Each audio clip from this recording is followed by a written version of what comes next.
Pourquoi renforcer l'équipement 7 Tesla en France? On a posé la question au professeur Jean-Pierre Pruvot de Lille. Quels sont les bénéfices du 7 Tesla dans le diagnostic et la compréhension de maladies comme Alzheimer, l'épilepsie, la sclérose en plaques? Le docteur Mathieu Mazy répond.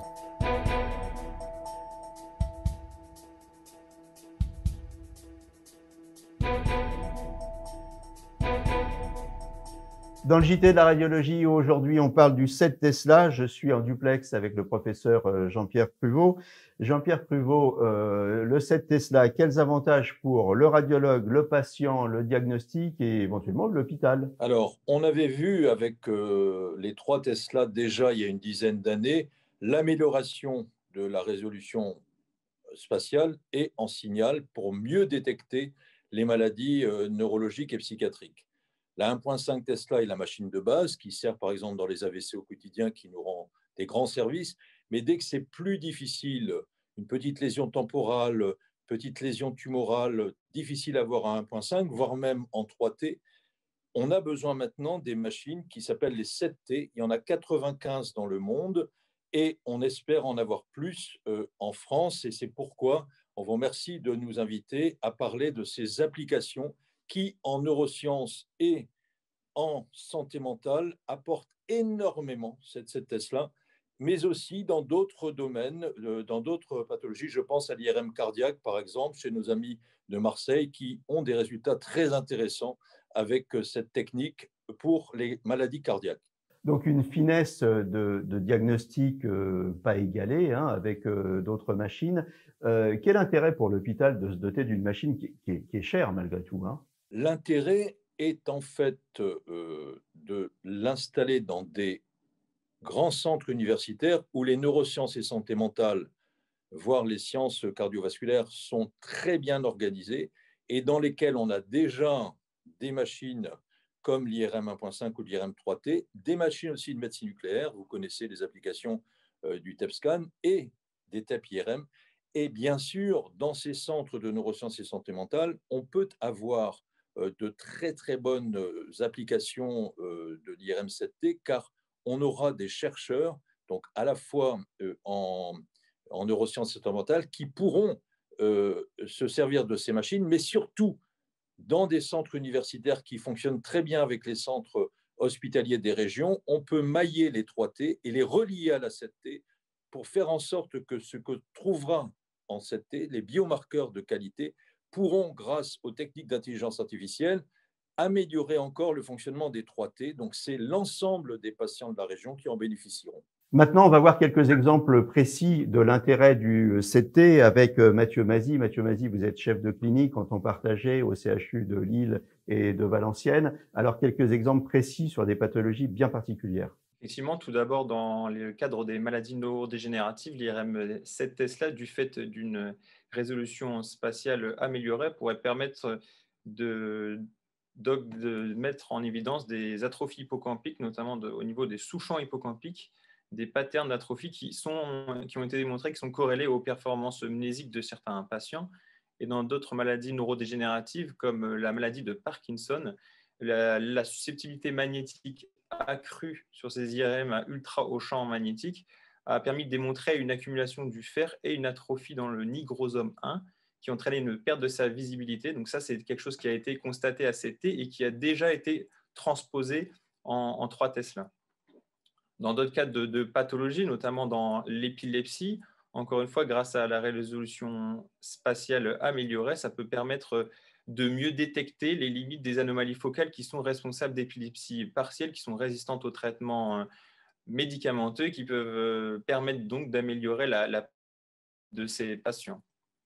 Dans le cadre des maladies inflammatoires du système nerveux central, encore une fois, ça peut permettre de mettre en évidence des biomarqueurs IRM de sclérose en plaques pour permettre d'aider la discussion des diagnostics différentiels, notamment avec le signe de la veine centrale du fait d'une susceptibilité magnétique accrue dans les lésions inflammatoires de sclérose en plaques. On peut mieux mettre en évidence la veine centro-lésionnelle. Du même principe, encore une fois, avec la susceptibilité magnétique accrue, un nouveau biomarqueur IRM a été mis en évidence en IRM7, qui est l'agneau paramagnétique, c'est-à-dire un anneau qu'on détecte mieux en séquence de susceptibilité magnétique du fait d'une surcharge en macrophages dans la périphérie de certaines lésions inflammatoires de sclérose en plaques. Ces anomalies, cet anneau paramagnétique qui n'a pas été mis en évidence dans d'autres maladies inflammatoires comme les neuromyélites optiques. Alors, Alzheimer, sclérose en plaques, épilepsie, un petit mot sur la psychiatrie aussi. Effectivement, sur la psychiatrie, l'étude en santé mentale de l'IRM 7 Tesla, du fait d'une meilleure résolution spectrale, ça peut permettre donc une étude métabolique plus précise, notamment de pouvoir séparer le glutamate de la glutamine, ce qui est impossible à plus bas champ magnétique. Ça peut permettre de confirmer et valider des hypothèses physiopathologiques pour essayer donc chez ces patients d'identifier de nouvelles cibles thérapeutiques. Et dans le même principe, encore une fois avec la meilleure susceptibilité magnétique, de mettre en évidence certains biomarqueurs pour, par exemple, prédire la réponse à un traitement dans un but diagnostique aussi, quand certaines atypies cliniques, voire quand on pourrait mettre en place un diagnostic précoce dès le stade syndromique de certaines pathologies en santé mentale. Jean-Pierre Pruvot, en France, on en est où sur le 7 Tesla? On est en avance, on est en retard au niveau de l'équipement? Alors, on est malheureusement en retard, donc on a la chance d'avoir déjà une IRM 7 Tesla Neurospin depuis plusieurs années, également à Marseille, plus récemment à Poitiers, et après, tout s'est arrêté. Donc, on travaille avec la Société française de neuroradiologie pour rattraper ce retard. Donc, avec François Coton, lors du dernier congrès de la SFNR en décembre, nous avons pu avoir une table ronde à ce sujet, essayer de faire en sorte de rassembler l'ensemble des équipes de neurosciences et de neuroimagerie pour faire des propositions d'installation d'IRM 7 Tesla dans nos régions et, si possible, de les coordonner avec les 3 Tesla existants. Donc, ça a très bien fonctionné.